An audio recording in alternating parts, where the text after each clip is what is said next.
Hey guys, and welcome back to the internet. Wait, something's a bit different today. That's right, we just hit 10,000 subscribers. I just want to thank the whole audience from Imagine If the Internet Was Real. We're imagining pretty hard and the internet is starting to become real, I think. As you can see, I'm attempting to make some formatting changes to the channel. I don't know exactly how it's going to turn out, so the next few weeks or months are probably just going to be very experimental.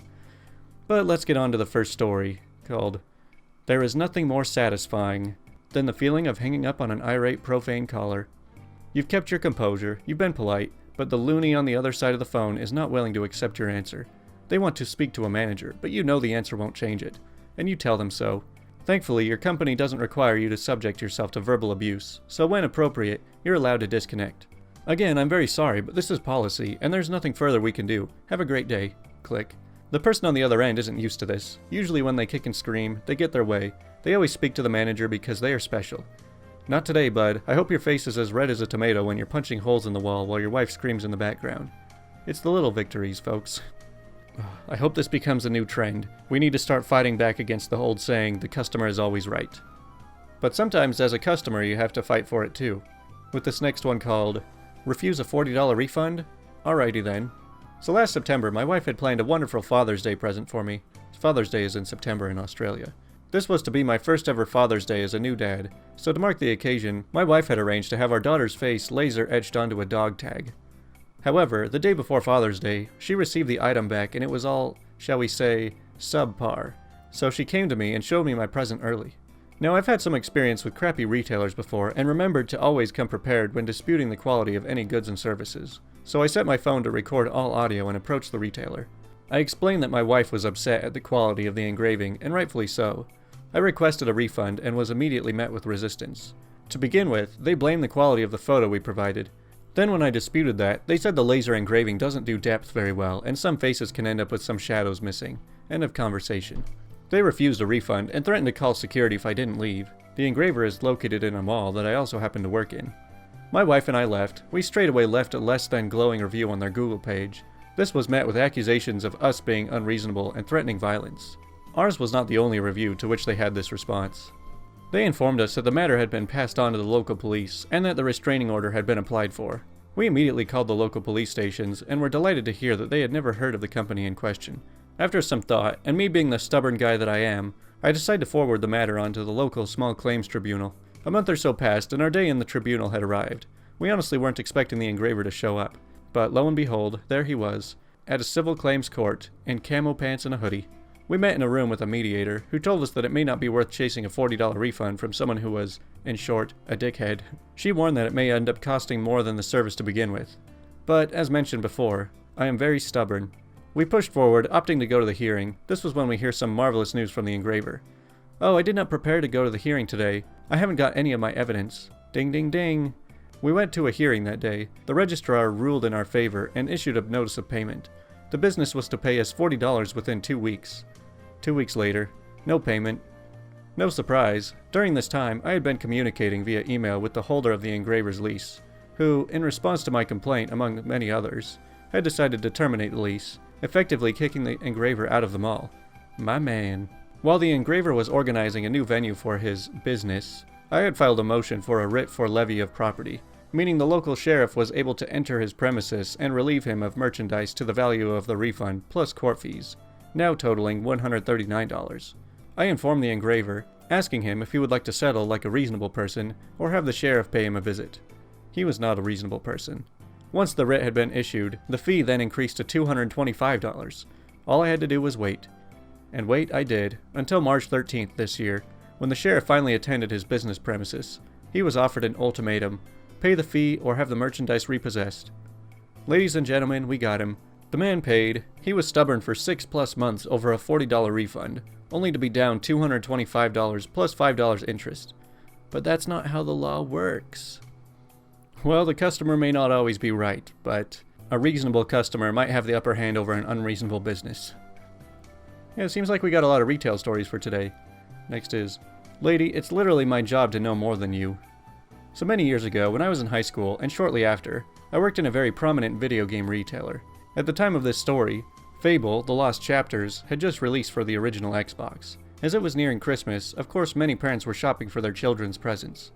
I enjoyed gaming much more back then, and I also enjoyed reading as much as I could about new releases, so I could be as good at my job as possible. Well, one fateful day, a wild Karen appears. As soon as I was free to help her, I approach her and ask, pleasantly, how I could help her. I say, "Hi there, how can I help you today?" She says, "I need Fable, the last chapter, for PlayStation." I say, "I'm sorry, it's actually Fable, the Lost Chapters, and unfortunately, it's an Xbox-only game." She says, "No, I saw it. Fable, the last chapter for the PlayStation 2. It was one of their platinum hits." I say, "Ma'am, I'm sorry, but the game is made by Microsoft. It's only available for Microsoft Xbox. I can help you find something similar for the PlayStation, though." She says, "Whatever, you don't know what you're talking about." The wild Karen flees. In my mind, I was screaming at her, "Lady, I work here. I play these games. I get paid to know more than you about them. If you knew what you were talking about, you would know that Fable is produced by Microsoft, so it never would be on a Sony system. And you would also know the correct name of the game. And you would also know that Platinum Hits are the Microsoft value games. Greatest Hits are the Sony value games." But being professional, I said nothing and moved on to help the next customer. Man, I'm tempted to side with the Karen in this story just because of how pretentious the storyteller is about such minor issues. But who am I kidding? Of course Karens are worse. So this one's called, "Sorry CEO, I was told it takes 2 weeks to format your laptop, and that's how long it will take." So I do level 1 IT analyst for a university. I've been there for a few months, and this place was a management disaster. Departments don't talk to each other, and there's no SLAs, service level agreements, to ensure a quick service turnaround. They knew when they hired me that I would be trying to get everything back on track. I also run my own computer repair business. Every time I suggest something to improve employee mental health or just better efficiencies, I'm always met with massive resistance. So cut to not long ago, and the CEO of the university comes by the IT desk to reformat his laptop. Knowing we don't have SLAs and how slow our laptop person is, I knew it would take about 2 weeks. The CEO asked for an ETA, and our policy is to not give one, so I say, "Sorry, I can't provide a timeline." He's more than a bit upset, but leaves the laptop and walks away. He's pretty good with computers, so he knows it shouldn't take more than a day to reinstall Windows, so he starts calling every morning asking about his laptop, and I always say, "It's not ready yet." Then I go to the manager and say, "This needs to be done, it doesn't take this long." But my manager doesn't care, and he tells me to just follow policy, which is basically do nothing. About 12 days later, the laptop is finally ready, and the CEO comes to pick it up, but it's missing the power cord. Turns out the laptop tech lost it, and we don't have any extra. So of course the CEO is pissed and yelling at me, but since we don't have anything to sign when laptops get dropped off, there's nothing to prove he left a cord. Although I know it came with one. I just kept saying, "It's our policy to give you back what you brought us, and if you only have the laptop, then that meant that you only brought us that." After about 30 minutes, the CEO storms off, and the next day my manager tells us that there's a mandatory manager meeting happening that afternoon, which I knew must be from the CEO. My manager leaves for the meeting, and around 20 minutes later I get a phone call asking me to go to the meeting as well. I get to the room, and the CEO and the 7 managers are sitting at the table. Sitting down, and the CEO asks me to cite laptop policy, and I say we don't provide a timeline, and we give back what you give us. The CEO looks at my manager and asks why that's the case. My manager tries to throw me under the bus, saying that I'm not providing feedback properly, among other analyst things. That's when I bring out my laptop and show all the notes and emails I've sent off about how we can streamline the IT department. The CEO takes a long, hard look at my notes, and after about 10 minutes he looks up and says, "A lot of these seem doable. Why haven't these been done?" All the managers' faces go white, and they sit in silence. So after the CEO giving a speech on listening to feedback, he turns to me and says, "Pick a day next week and create a meeting to have a timeline in place for SLAs." See, this is what happens when you have companies that run off of stupid old rule books instead of just running off of regular common sense and logic. Alright, enough ranting from me, let's do "Let the doors close, please." So last year in late summer, I decided to go to Paris by myself. I had laid out some ground rules before I came to Paris alone. Most important one, I would not go out after dark. It got dark around 7:30 p.m. or something, just to be on the safe side and to keep away from sketchy folks. The first evening I fell asleep at 6 p.m. because I was awful tired from the bus ride.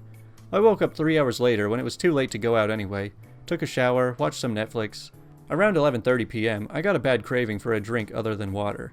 I don't know, man, I just wanted some Fanta. I was on vacation. I remember a vending machine in the lobby of my hotel. Mind you, my hotel was relatively small for Paris, and it seemed more like a family business than anything else. The staff was very lovely, but someone was supposed to be there 24/7, at least in theory. However, they were at the back and weren't actually present until you rang the little bell. Okay, so I don't think much of it, and go downstairs to the vending machines. I didn't leave the hotel, just went into the lobby, and thought some staff would be there in case anything would happen, which I doubted. I always had anxiety, and nothing happened, so I told myself I should just calm down and get some Fanta. As I'm choosing a drink, I look to my left and see a man talking to another man that I can't see. The guy I see is most likely in his mid-40s or something, bald, and looks a little shady to me.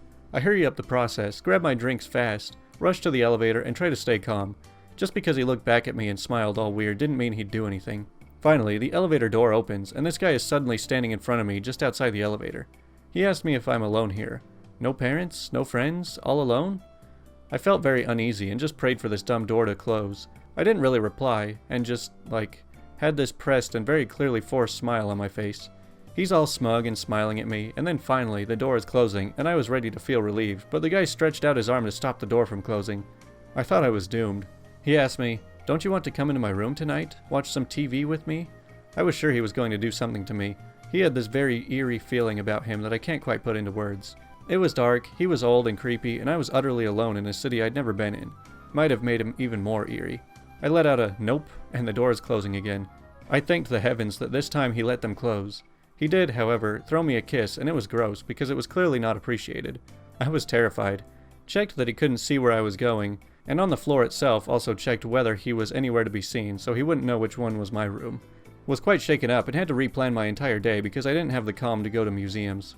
Who knows, maybe he just wanted to watch TV. Yeah, because that's what strangers want to do with you in hotel rooms at midnight. You know, I've never been to Paris, but I've heard a lot over the last few years that it's become kind of a sketchy place in some areas, which is a real shame. And one more story before the question of the day is called, "Random lady demanded I let her in my house, took my phone, and lied to police." Okay, so first some backstory. I live in a pretty middle-class neighborhood, the place you would expect a golf course next to, full of civics. Not exactly rich, but sometimes it seems like it.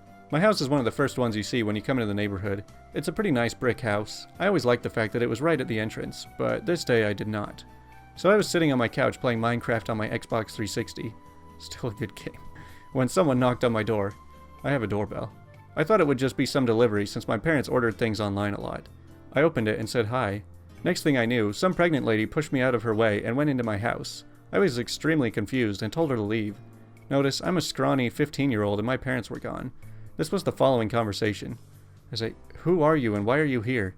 She enters the house and says, "I need to use the restroom." So me, never experiencing this, said, "Can you please leave my house?" She says, "No, where's your restroom?" I said, "I'm not telling you, please leave." She says, "I won't leave until you tell me." "Ma'am, this isn't a gas station. Leave before I call the police." She says, "No, the police can't do anything. I'm your elder and you have to respect me." I say, "Ma'am, I really don't." I wish I didn't say that because that made her very mad. She said, "Yes, you do. If my daughter does, so do you." I realize her daughter is at my front door, obviously embarrassed. She looks about 4 or 5. I say, "Ma'am, I'm not your son. You legally can't do anything to me. I'm going to call the police if you don't leave right now." Just do it then.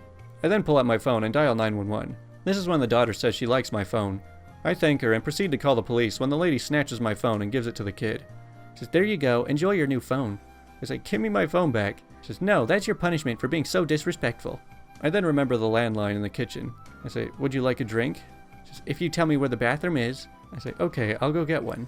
I walk into the kitchen and call the police with the landline. I walk back to the lady and says we're out of soda, but the restroom is upstairs to the left. It really isn't, but I was hoping she would look for it for a while I waited for police. She did look for it in about a minute. Now I want to mention where I live again. Since most of the people in my city live in this neighborhood, a cop going 70 miles an hour will arrive at my house in about 1 to 3 minutes. Thankfully, they came fast. When the lady came downstairs, the police were entering my neighborhood. They enter my house and tell me, the lady, and her daughter to put her hands up. They pull us out one at a time and question us. I don't know what the lady said, but I heard things along the lines of, "He should respect me, he's my son," and "It's my house anyways." When the daughter was asked about the phone, her mom told her to say it was her phone. My parents got home during her questioning. They gave the police the papers saying that I was their son and the house was theirs. They also showed our phone bill saying it was my phone. Last I saw was the lady being arrested and the police calling someone, probably this girl's parents. I don't know what will happen, but it was a pretty crazy event. Hey, maybe you should have just respected your elders. Don't you know that when you're a kid, if somebody's older than you, you have to do whatever they say? Including letting them break into your house. Alright, now let's try out the question of the day, which is, parents of Reddit, what was the worst thing your kids ever did that made you momentarily wish you didn't have kids? So my 4-year-old daughter, at the time, slapped a 3-week-old newborn across the face immediately upon meeting her. So which kid did you wish you didn't have at the time? The 4-year-old or the 3-week-old? Or both? So I was talking to an older gentleman at a softball game. My 5-year-old son was standing by us, patiently listening. With no warning, he punched the old guy as hard as he could in the berries. The old guy collapsed in pain. I asked my son later why he did that. He had no explanation, just wanted to do it. Hey kid, I can relate to that. Sometimes you just gotta do something for no reason. One time, they decided it would be fun to play in the bathroom. It just so happens that I left my wallet and a pair of pants on the floor. They flushed about $400 down the toilet. Well, what do you expect? The word toilet has toy in the name. Of course they're gonna play with it. So my son was about 7. He discovered my wireless hot glue gun from my craft room. I was using it that afternoon and stopped to make dinner. I didn't shut off the gun. Of course I didn't get to my craft space till much later and noticed it wasn't there. Turns out my son took it and hot glued all the electrical outlets he could find. I mean, all of them. Man, how is it that a 7-year-old gets his hands on a tool like this and knows exactly the worst possible thing he could do with it?